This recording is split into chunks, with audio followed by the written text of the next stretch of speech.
Hello student, पिछले lecture में हमने डिस्टेंस फार्मूला देखा था और उसका एप्लीकेशन देखा था और उससे रिलेटेड बहुत सारे क्वेश्चन भी किए थे। इस लेक्चर में हम सेक्शन फार्मूला देखेंगे और इससे रिलेटेड बहुत सारे क्वेश्चन भी करेंगे। तो ये वीडियो थोड़ी लंबी सी हो सकती है, इसलिए आप बने रहें लास्ट तक। सारे डाउट आपकी क्लियर की जाएगी बहुत ही अच्छे तरीके से। अब सेक्शन फार्मूला बेसिकली क्या होता है वो सबसे पहले देखते हैं। सेक्शन फार्मूला होता है कि कोई भी दो पॉइंट हो P एंड Q, उसको कोई तीसरी पॉइंट मान लिया किसी M1 एंड M2 रेशियो में डिवाइड कर रही है, ठीक है। तो इस पॉइंट का कोऑर्डिनेट कैसे फाइंड करें वो देखना है हमें, ठीक है। तो कोई भी पॉइंट हो उसका कोऑर्डिनेट किस फॉर्म में होता है, x, y के फॉर्म में, ये हमें फाइंड करना है। तो सबसे पहले x फाइंड करेंगे। x क्या हो जाएगा, हमें डायरेक्ट फार्मूला याद रखना है इसका, ठीक है, क्योंकि इसका प्रूफ थोड़ा लंबा है और हमारे काम का नहीं है, तो इसलिए डायरेक्ट हम क्या करेंगे, फार्मूला देखेंगे। इसका फार्मूला क्या होता है, x is equal to m1x2 plus m2x1 by m1 plus m2। ये थोड़ा सा ट्रिक टाइप है, आप ध्यान रखेंगे। जब m1 लेंगे यानी कि इधर साइड का जो रेशियो लेंगे तो इधर के x से मल्टीप्लाई करेंगे, इस साइड का रेशियो लेंगे m2 तो इधर को ले आके मल्टीप्लाई करेंगे। तो x की वैल्यू निकालेंगे तो ये दोनों सिर्फ x में मल्टीप्लाई होता है, ठीक है। इसी तरह y की जब वैल्यू निकालेंगे हम तो इधर का जब रेशियो लेंगे तो इधर वाले y2 में मल्टीप्लाई करेंगे, तो क्या हो जाएगा m1y2 plus m2y1 by m1 plus m2। Same है, आपका सिमिलर फार्मूला दिखेगा, बस x का जब वैल्यू निकालना हो तो x में मल्टीप्लाई करते हैं, y की वैल्यू निकालना हो तो y में मल्टीप्लाई करेंगे। और वी कैन राइट, ये दोनों को हम लोग एक साथ मिक्स करके जब लिखेंगे तो इसकी जो वैल्यू आ जाएगी, आपको एक साथ चाहें तो लिख सकते हैं m1x2 plus m2x1 by m1 plus m2 और comma m1y2 plus m2y1 by m1 plus m2। ये हो गया आपका दोनों का x, इसका कोऑर्डिनेट निकाल के डायरेक्ट दे देगा, ठीक है। ये हो गया जनरल फार्मूला। अब इस पे हम क्वेश्चन देखेंगे आगे, उससे पहले क्या देख रहे हैं, एक दो केस देख ले रहे हैं। केस फर्स्ट क्या है बेसिकली कि अगर m1 और m2 इक्वल हो जाए, मीन्स इफ़ m1 और m2 इक्वल हो जाए, तो m1 m2 इक्वल होने का मतलब क्या हो गया, ये बीच में पॉइंट रहा होगा तभी तो यहाँ से ये डिस्टेंस और ये डिस्टेंस इक्वल होगी। तो जब बीच में हो जाएगा तो इसी को हम लोग मिड पॉइंट फार्मूला भी पढ़ लेते हैं, मिड पॉइंट फार्मूला। तो मिड पॉइंट क्या हो जाएगा, देखिए मिड पॉइंट निकालने के लिए m1 और m2 दोनों इक्वल है, तो किसी में m1 की जगह पर m2 रख दे रहे हैं, तो क्या हो जाएगा rxy की वैल्यू। तो rxy की जो वैल्यू होगी हमारी, ये क्या हो जाएगी, यहाँ पे m1 और m2 दोनों इक्वल है तो m1 की जगह पे m2 रख दे रहा हूँ मैं, तो m2x2 plus m2x1 by m2 plus m2। इसी तरह y के लिए भी हो जाएगा m2y2 plus m2y1 by m2 plus m2, ठीक है।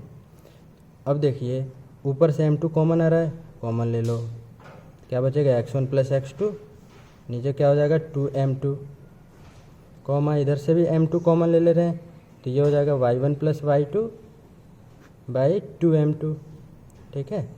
तो m2 m2 कैंसिल, यहाँ से भी m2 m2 कैंसिल, तो क्या रहेगा बेसिकली हमारा, ये रहेगा x1 प्लस x2 बाई 2 और y1 प्लस y2 बाई 2। तो हमें क्या रखना है, याद रखना है हमेशा कि जब मिड पॉइंट का फार्मूला हो, ये मिड पॉइंट, इसका फार्मूला डायरेक्ट हो जाता है क्या, मिड पॉइंट का डायरेक्ट फार्मूला हो जाता है x1 plus x2 by 2 comma y1 plus y2 by 2। यहाँ पे जो भी x कोऑर्डिनेट होगा, जैसे ये हो गया x1, ये हो गया x2, इन दोनों को जोड़ के अगर 2 से डिवाइड कर देंगे तो मिड में फार्मूला आ जाएगा। फिर y1 प्लस y2 बाई 2 करेंगे तो इसका मिड पॉइंट निकल जाएगा। तो ये हो गया मिड पॉइंट का फार्मूला आपका। सेक्शन फार्मूला में डायरेक्ट ये जनरल फार्मूला हो गया।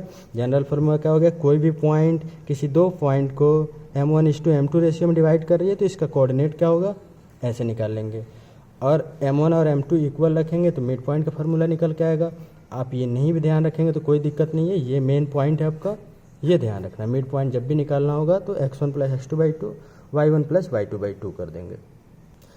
अब देखेंगे इसमें कुछ मैंने नोट पॉइंट बना के लिख दिया है पहले से, ये क्या है ये देखेंगे। पहला पॉइंट है ratio in which line segment divide by x axis.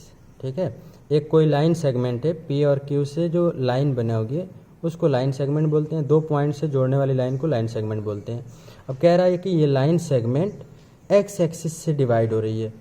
ठीक है, तो ये एक्स एक्सिस से डिवाइड होगी तो किस रेशियो में डिवाइड होगी, मतलब ये बताना है। ये m1 अगर m2 हो तो ये किस रेशियो में डिवाइड होगी। तो जब एक्स एक्सिस से डिवाइड होती है तो हमें क्या डायरेक्ट याद रखना है, रेशियो जो होती है माइनस का y1/y2। एक्स एक्सिस से जब डिवाइड होगी तो माइनस तो आएगा ही, लेकिन y1/y2, first coordinate first and second coordinate second. पहले कोऑर्डिनेट रखेंगे ऊपर, दूसरा कोऑर्डिनेट रखेंगे नीचे। माइनस का y1/y2 आएगा तो एक्स एक्सिस जो है इस लाइन सेगमेंट को किस रेशियो में डिवाइड कर रही है ये निकल आएगा। उसी तरह दूसरी point ratio in which line segment divided by y axis, मतलब अगर कोई लाइन सेगमेंट है ये, इसको वाई एक्सिस किस रेशियो में डिवाइड कर रही है, मतलब m1 m2 इसको कहें तो किस रेशियो में डिवाइड करेगी। एक्स एक्सिस कर रही तो माइनस y1/y2 लिखा, वैसे ही वाई एक्सिस से जब डिवाइड होगी तो माइनस का x1/x2। अब थर्ड पॉइंट है आपका, जनरलाइज कर रहे हैं एक तरह से इसको, अगर ratio in which line segment divided by the line ax plus by plus c is equal to 0। ये एक लाइन सेगमेंट है आपका, ठीक है, P है और Q, ये पॉइंट दिया हुआ है, इससे एक लाइन सेगमेंट बनाया हमने। तो कह रहा है एक लाइन है जो इसको डिवाइड कर रहा है, ये ax plus by plus c एक लाइन है जो इसको डिवाइड कर रही है, तो ये किस रेशियो में डिवाइड कर रही है ये बताना है। तो हमें क्या मालूम है, जब भी रेशियो फाइंड करते हैं तो पहली कोऑर्डिनेट ऊपर रखते हैं, दूसरी कोऑर्डिनेट नीचे, पहली कोऑर्डिनेट ऊपर, दूसरी कोऑर्डिनेट नीचे। उसी तरह यहाँ भी जब लाइन होगी ना तो पहले लाइन में पहली कोऑर्डिनेट रखेंगे, तो m1/m2 की वैल्यू होगी माइनस ax1 प्लस b, यहाँ पे रख देंगे y1 plus c, divided by क्या आता है, नीचे हमेशा सेकेंड कोऑर्डिनेट आता है, तो सेकेंड कोऑर्डिनेट इसमें पुट करेंगे तो क्या आ जाएगा ax2 by2 प्लस c।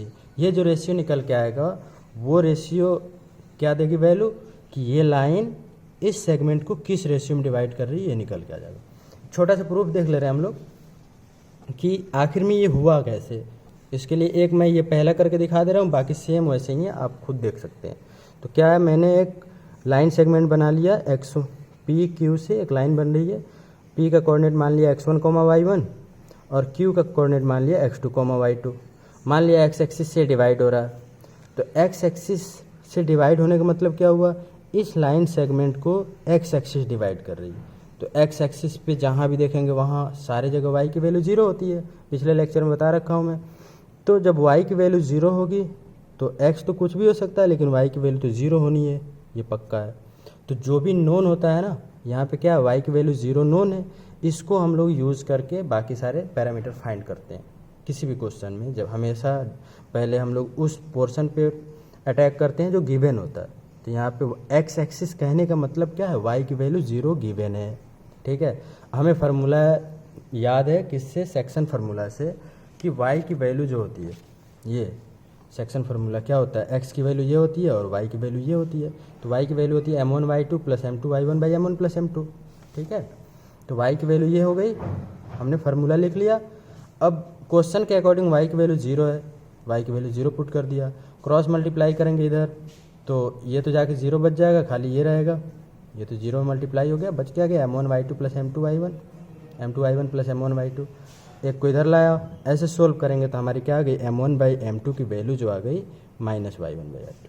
इसी तरह सेकेंड पॉइंट के लिए सोल्व करेंगे आ जाएगी, थर्ड पॉइंट के लिए भी सेम ऐसे ही सोल्व करेंगे।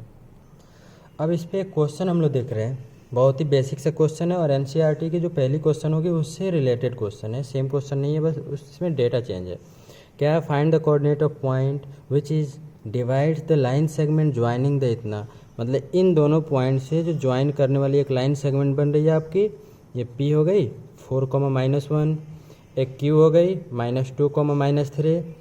इससे जो लाइन सेगमेंट बन रही है आपकी, उसको एक पॉइंट है कोई सा मान लिया R, जो 2:3 में डिवाइड कर रहा है, ठीक है। तो इस R के कोऑर्डिनेट को हमें बताना है। अब मैंने बता रखा है जस्ट पीछे अभी बताया क्या, कि आर के जो पॉइंट फाइंड करने हैं ना, तो हमें क्या क्या मालूम है, एक पी है एक क्यू है, जिसको आर डिवाइड कर रहा है किस रेशियो में, 2:3 में। तो यानी कि ये M1 है, ये M2 है फार्मूला के अकॉर्डिंग। अब आर फाइंड करने का मतलब क्या फाइंड करना है हमें, एक्स कॉमा वाई फाइंड करना है। यही तो कोऑर्डिनेट होता है एक्स और वाई। तो एक्स कॉमा वाई के लिए हमें फार्मूला मालूम है, एक्स की वैल्यू क्या होती है, M2 M1 X2।